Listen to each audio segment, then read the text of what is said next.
No. Huh. I want blueberries.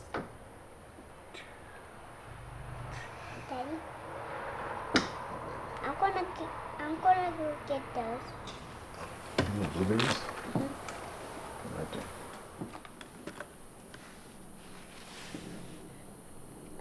Good? Mm-hmm. I didn't know you like blueberries. You have a lot of hair, Daddy. I know, dude. I got a lot of hair. It's kind of aggravating sometimes. It keeps getting in my eyes and I can't see. You know where Daddy's fishing tomorrow? Uh-huh. Where? Charleston? Not Charleston. That's a good guess, though. I'm going to Clark's Hill. Clark's Hill. Yep. I've been fishing at Clark's Hill since I was your size. Oh. Literally. Papa used to take me to Clark's Hill when I was a baby, just like you. Oh. Are you a baby? Mm-mm. You're not a baby, are you? No. I know. I'm sorry. I shouldn't have called you that. But I've been going down this since I was a baby. I legit been fishing Clark's Hill since as long as I can remember. Pretty cool to go back. I was fishing. It almost brings you to tears. I was fishing a bank where I caught my personal best bass in practice. And I was just thinking back to that day when I was going, like when I was 10 years old. I caught that fish when I was 10 years old. And you was using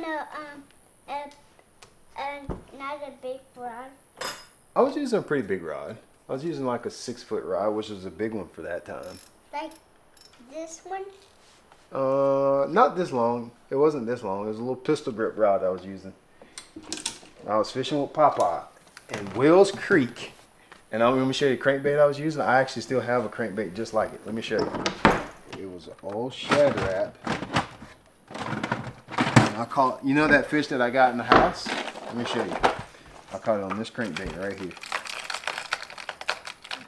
I caught that one, you know, the fish I got in the house. That's called a number 7 shad wrap. Chartreuse pearl. I don't think they don't even make this color anymore.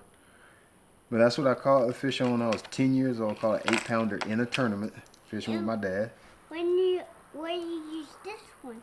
I'm using this one this week. My buddy Rob painted this one. Oh.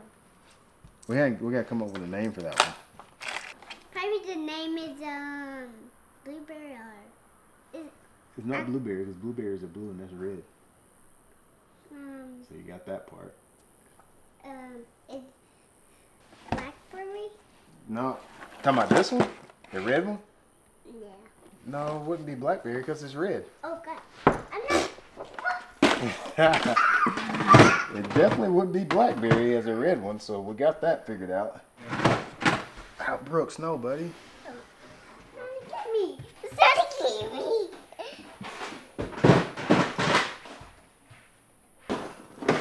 Whoa. I got it.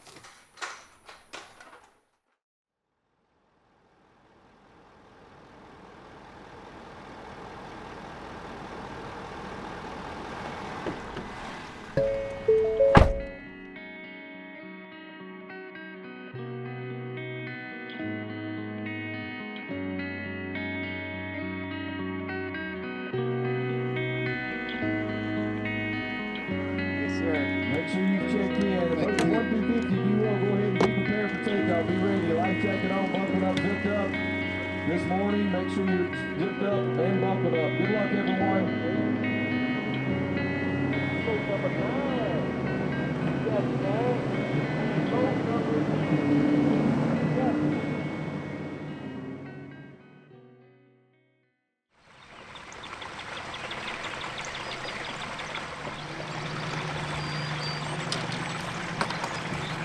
These drains, when they feed, they'll feed hard for the first 2 hours.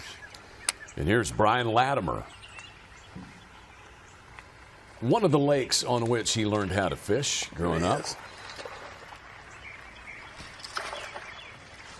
He had a top 20 at Stop 1, Okeechobee. I'm not sure if he'll make the show or not.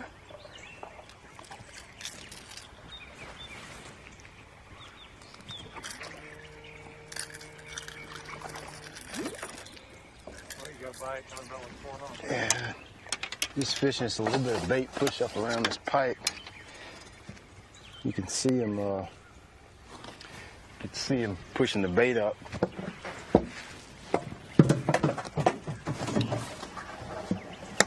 So I just threw my jerk bait in there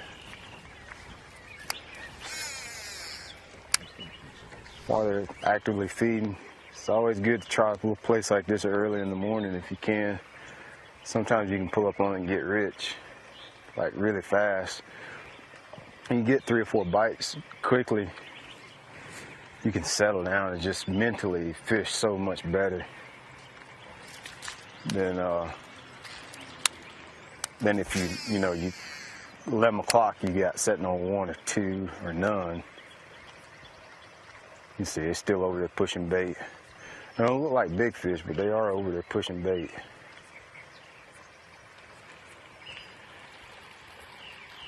I was looking for it all practice. I think I know how to catch fish, like just onesie twosies, but I spent a lot of my practice looking for what I call a one cast spot, where it's somewhere where I can like cast right there over and over and over. Because on these lakes like this, man, the first thing in the morning, if you got a place where they're at, that can be a bridge corner, that can be a flat, that can be a culvert, a pipe, something like what I'm fishing now. When you find that, I mean, like you can really load the boat real fast, get your day started. Cold front knocked him back just a touch. I think the game plan today is going to be to come up with a game plan as we roll. It's 60, probably close to 60 degrees and dead slick already. And most of the days in practice, it was kind of blustery, windy, overcast, raining. And then the one day that it did, the last day of practice, it was sunny, but it was windy. So I think, like I was planning to catch a few on reaction baits. I would be surprised if I get one on this lipless this morning with it dead slick calm like this. Now, I'm not saying that's a bad thing. There he is. That was a little one. Oh, what was it? I don't know. Well, as I say, I don't think I was getting one. That felt weird. I think it was a little one. He's a little one, or he's running at me one. But I think you'll have to adjust a little bit, and this is not bad. I'm saying that I think you're going to have to change, but I don't think that's a bad thing. I think the fish just they're going to keep moving today. You get like a high bluebird day like this, it's probably going to be 80 today with no wind. The fish are going to have fornication on their minds, most likely. I mean, so you just got to be vigilant of that. And don't be surprised if you roll through somewhere where you caught them on a crankbait or spinnerbait. You'll roll through there and think, well, God dang, I caught 6, 7 off this bank and now nothing. What's going on? It's just they're probably going to start to set up on structure. They're going to start to just set up in the middle of these pockets and just sun. They'll start going on the docks. They'll start suspending on the dock floats. They'll get in laydowns. There's not a tremendous amount of docks on the lake, so they'll get on the laydowns and stuff. Even the bucks, but especially the pre-spawn females, they really like to be beside something when they get ready for the goods in the spring. Like they want to get beside something. It could be a piece of grass, a twig, a stump, even a dock, a catwalk. Anything in the water that they can get beside is always a plus. So I think it's going to turn into more target-oriented fishing than it is casting and winding.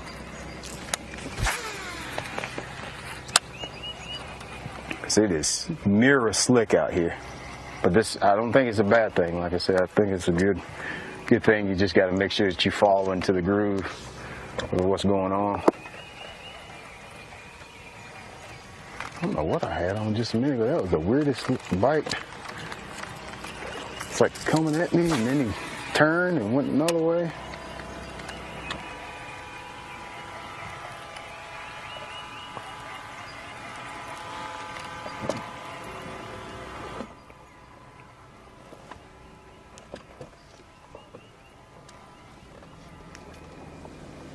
just think with this stained water, there is going to, in the stable weather we've got, there is going to be a collision of bass and bass fishermen on the bank before this week's over with.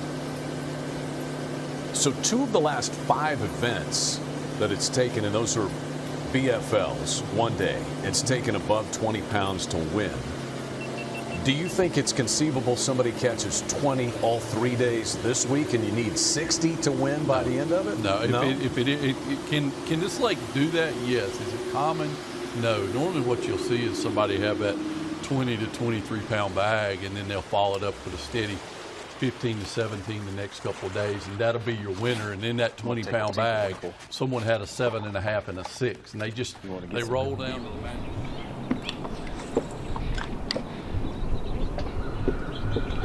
Believe it or not, when I got my first bass boat that I bought from my dad, my very first tournament was down here out of Dorn. I remember it like it was yesterday. I took out of Dorn Creek. I was 19 years old, just got my dad's boat. He finally let me take it out like on my own.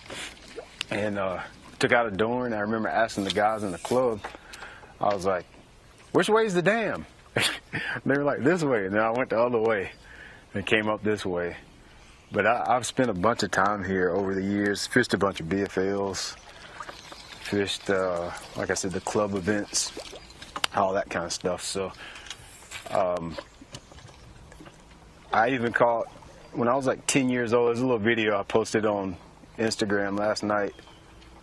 My mom, she took a video of me when I was 10 years old.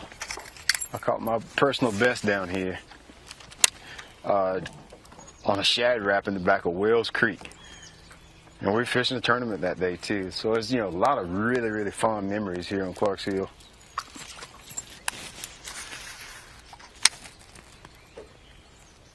It's a really good lake too. I mean, it's got a little bit of something for everybody. You can fish deep, you can fish shallow, you do all kind of stuff here. I kind of committed to fishing shallow because why would you not do that right now? It was my thinking, why would you not?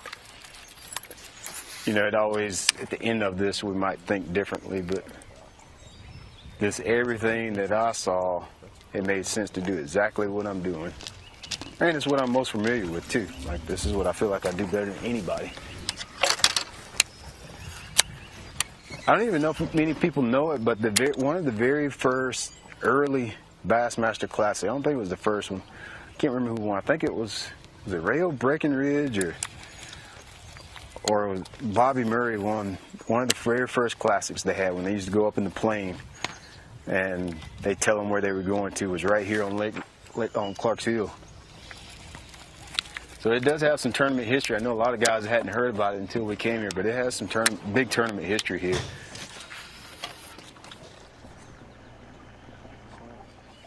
We bounce to Brian Latimer one more time.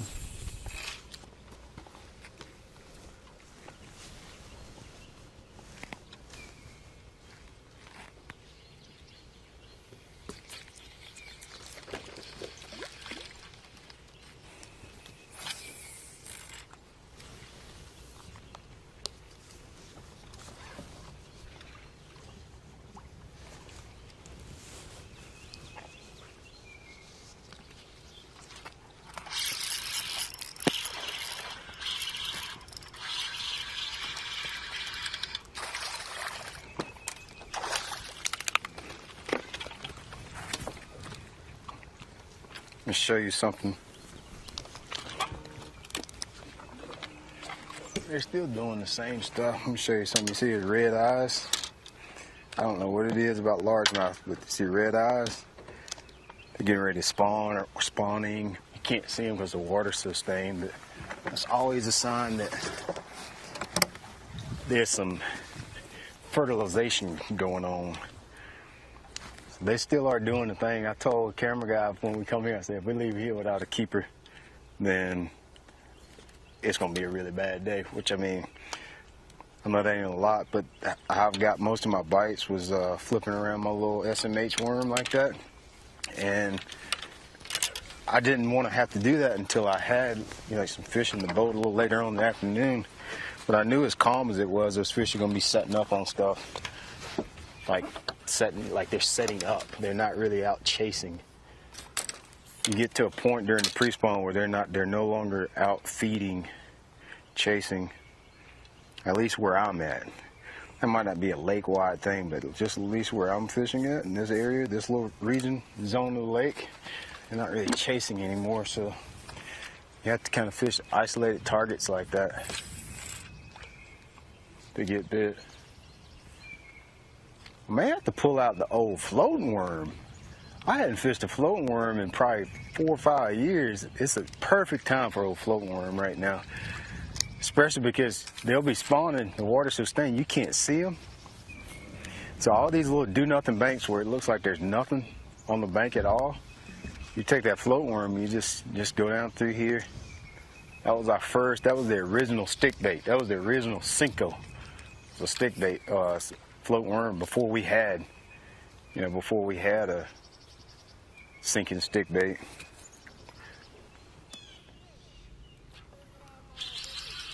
The way he was working that, Marty, he may have broke out. He did. Yep, He broke out the old floating worm. He was talking about it when we were with him earlier.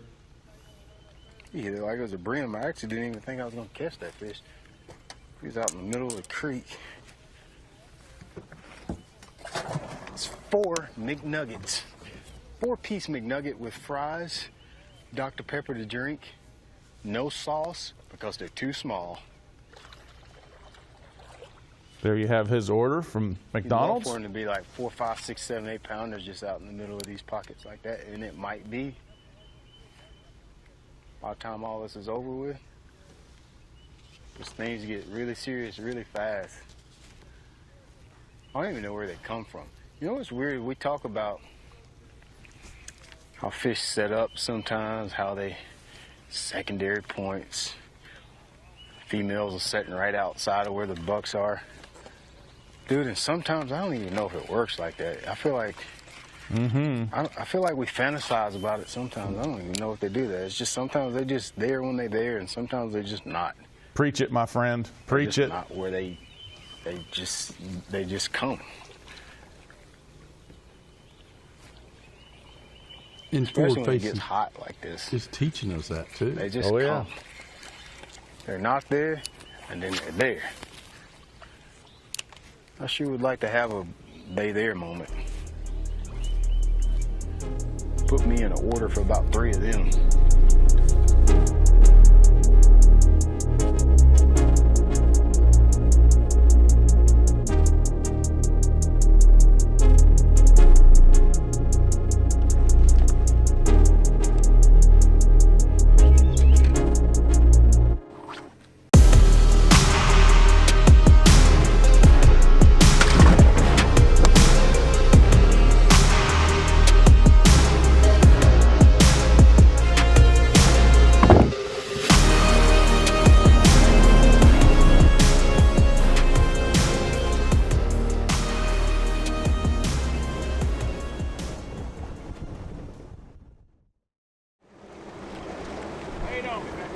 Right on.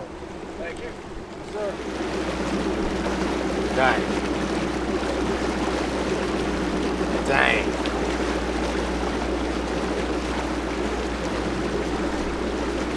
Dang. I have created a hole that I am not certain I can dig my way out of.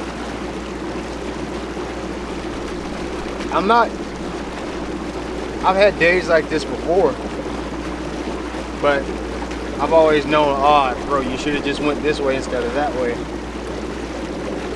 I'm a little worried. I went to my absolute best stuff. It just wasn't that good. I think I'm a little bit ahead of the fish. It's one of the problems. There go my dad and my little girl on the bank.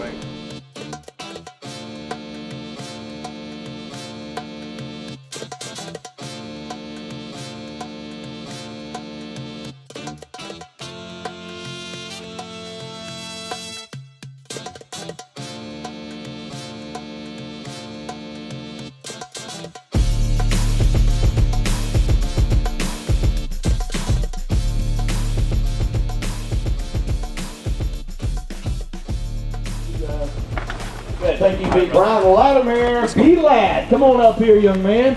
He is bringing a bag of 5 fish, and looks like a little kicker here. Looks like a big kicker. What's his name, B-Lat?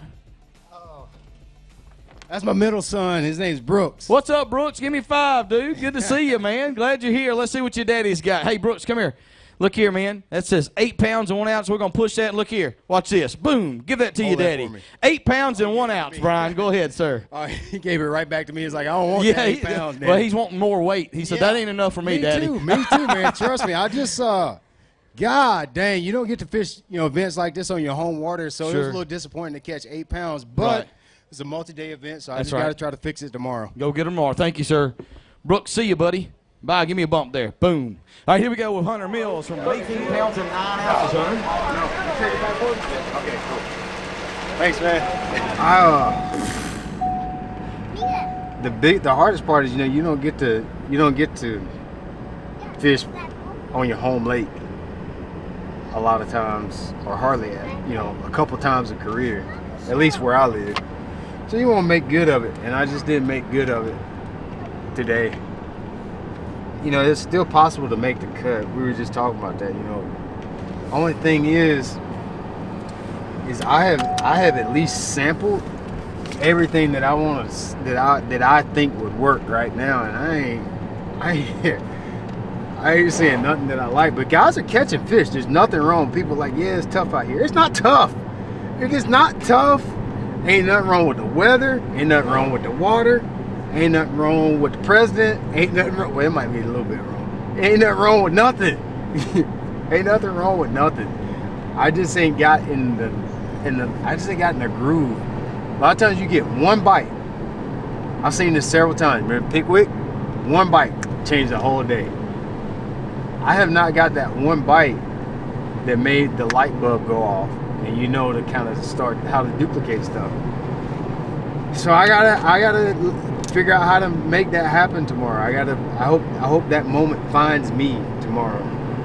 Just how to just that one bite that'll tell you how to catch a fish, what to look for. But it looks like plenty of people caught 15, 16 pounds today. It wasn't like the fish wasn't biting. I just took a wrong path. I got a couple bites in practice I feel like led me down a path that didn't really exist. Rats.